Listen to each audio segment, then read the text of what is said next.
And the military noted they really understood this was a man, a superior man, a man of high intelligence, who probably was going to go places in the military. Next slide. So, what we all know him for, if you read the book, was in September 1963, Miguel walked into a bank in El Paso, Texas, goes up to a teller, he asks for $100 in traveler's checks, and he tells the teller he's got a gun. The teller runs away, and Miguel ends up running to the back of the bank, shoots 2 shots into the ceiling, runs out, gets into his car, and a policeman arrested him as he was trying to get away. So that's what we know him for. So let's find out what's really going on here. Well, first off, he pled not guilty. And you can see from this newspaper, from the El Paso Times, September 1963, that he refused to eat his meals since he was booked in jail. They also reported that he tried to cut his wrists in the city jail cell Friday night by using a tin can converted to an ashtray. So there's something going on here that's slightly off with Miguel. So next slide. Here's the key. Here's the key to understanding Richard Case Miguel. He was traveling from California to Washington in 1954 on a plane. They encountered bad weather, and the plane crashed near Baltimore. And Miguel actually survived the plane crash. He was the only one who survived. And next slide. And he spent around 12 hours in the wreckage. It took them a long time to get to him, 12 hours in the wreckage. He suffered a concussion, some brain damage. His jaw was broken in 2 places. He had a deep gash on his face, and they had to perform an emergency tracheotomy to get him to breathe, and they then brought him to the hospital. You can see over here that basically some of his massive injuries, but on the right you can see that basically 2 days later it was reported in the paper that he had a 50-50 chance of living. So he had very, very, very serious injuries. Next slide. To make a long story short about Miguel, he was sentenced to 10 years in prison for the crime of going into the bank and shooting it up and asking for money. And he was released in 1968 on a reversal. And basically, the court declared that he actually had 2 trials. He was found guilty of both trials, but on appeal, everything was reversed because they found that it didn't take into account his insanity, and it found that there was actually, he had no motive for actually trying to rob the bank. And so his sentence was reversed in 1968, and he got out. And he then goes to New York City, and he goes to meet his sister, and then he goes to meet Jim Garrison. And he meets Jim Garrison in Central Park. In fact, Nagel was the original Mr. X. And then the next day, he goes and meets Garrison for 6 hours in his hotel lobby. And this is a transcript from a meeting. This was taped, a transcript that Garrison had with his investigators in September '68, where he's talking about his meetings with Miguel. And just to give you an idea, I mean, Miguel had a very complicated story that was hard to follow. And so here's Jim Garrison saying, he's asked, who is Miguel? And he says, he is so elliptical. I think he is a KGB man. I think he was initially a U.S. intelligence officer, but married to the Soviet apparatus. In the course of time, he became a CIA operator, doesn't specify his mission, but on business to see what was going on with Oswald, etc., etc. Garrison ends up, he says, Nagel had made contact with the Russians and they were going to get him out of the country. So this is a pretty muddied account of what happened. I mean, even Garrison was confused. Who is this guy? What is he saying? What is his story? Next slide. And then Miguel goes to Europe.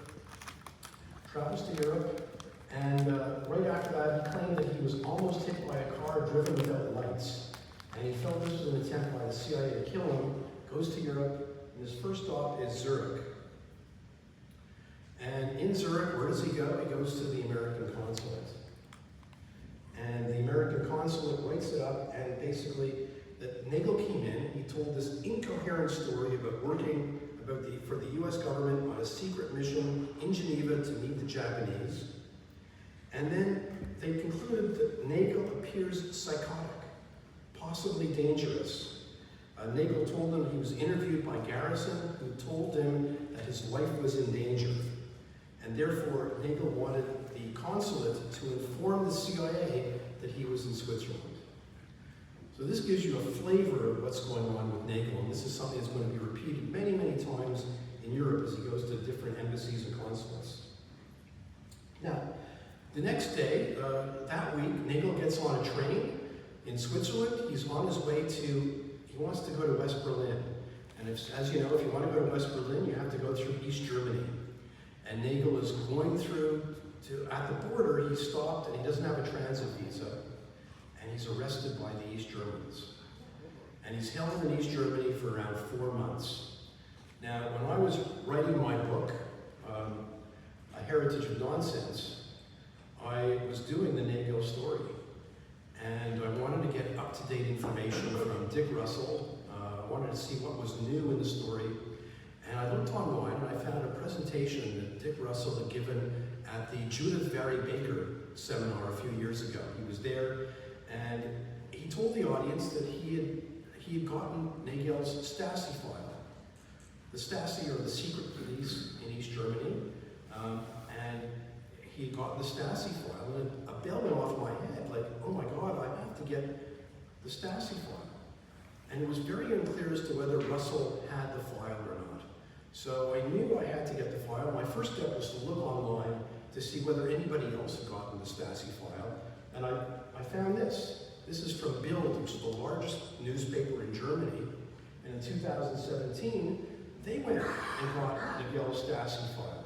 So I knew that even if I couldn't get a Stasi file, here was a newspaper article that actually had some details about what was in it. So at least I had something.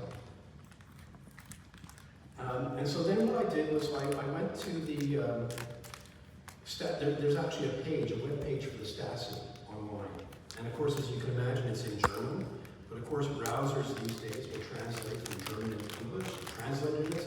I'm trying to find out where do I actually apply for this file? I just couldn't figure it out. But by luck, by chance, the next day I was invited to a dinner party at a friend's house, and there was a member of the Christian Democratic Party from Germany who was stationed in Ottawa. He's at a dinner party. It was my luck.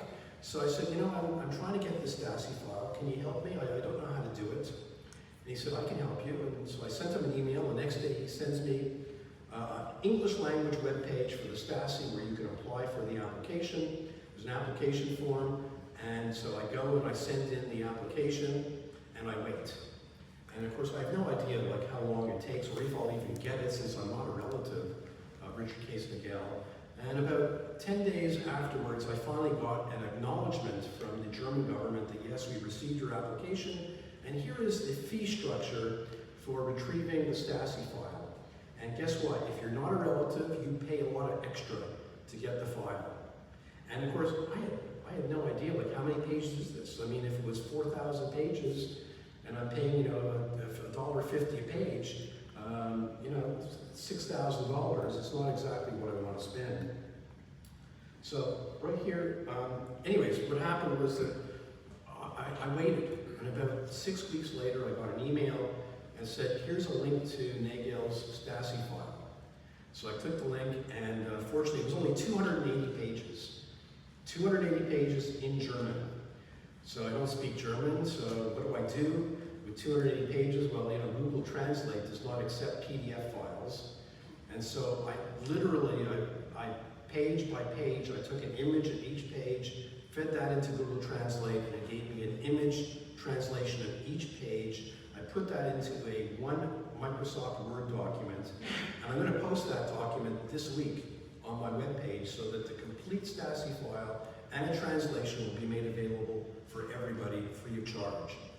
So I got the Stasi file, and here is a copy of his passport that he used to go traveling. And basically, so here, here's what happens. Nagel boards the train in Zurich, going to West Berlin. The train arrives at the border. He's stopped. He doesn't have a transit visa. There's a woman on the train who can translate, and he basically says he wants to go to East Germany. He wants to go to the embassies of North Korea or Cuba, and he wants to apply for political asylum in those countries. He also says that he wants to make amends at those embassies by providing information about his subversive activities. He then pretended to be a CIA agent and basically said that he feared that they were trying to kill him, and he had lots of documents on him about his past military. He was actually in military intelligence for a while, so he had lots of military documents. And basically they looked at this and they decided we're going to charge him with espionage. They really didn't know at the border crossing exactly what was going on. Next slide. Next slide. So, based on Nagel's statements at the border, they decided there were some criminal suspicions. The first thing was they wondered whether he worked as an intelligence officer against North Korea in 1956 and 57. And also in 1958 and 1962, he visited the diplomatic missions of the Soviet Union in Tokyo and Mexico in trying to provoke the Soviet Union. And lastly, they were suspicious that we wondered whether he really wanted to go visit these socialist states and meet with their security apparatus. So they basically interrogated him. Nagel gave them a lot of information about his involvement in the military, and then he had lots of stories.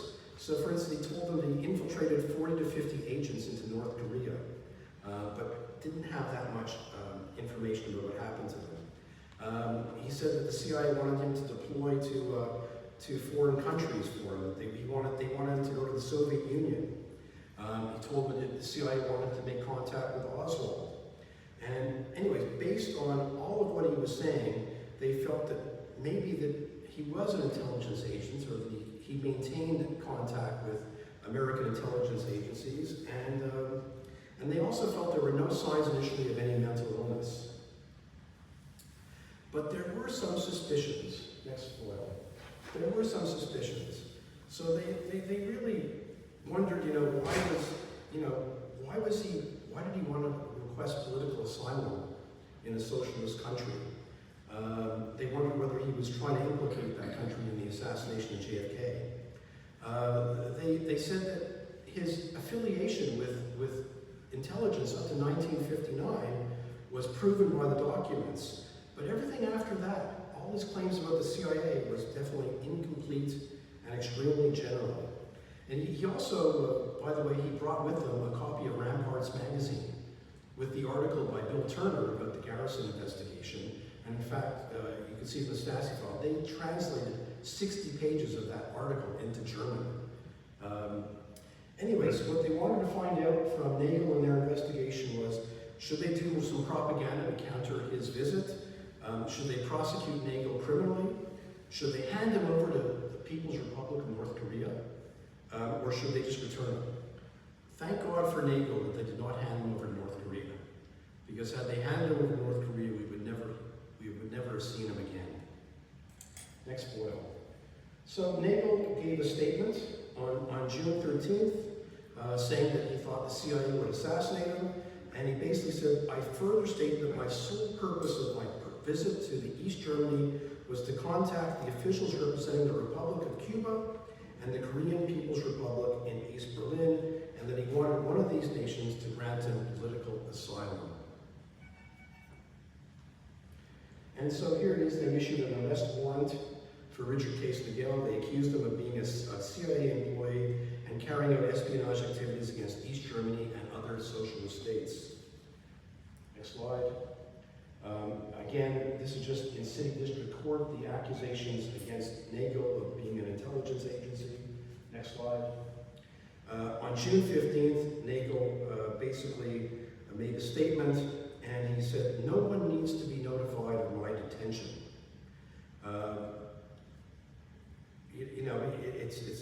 It's basically saying I am the person named in the arrest warrant, etc., and don't notify anybody. Next slide.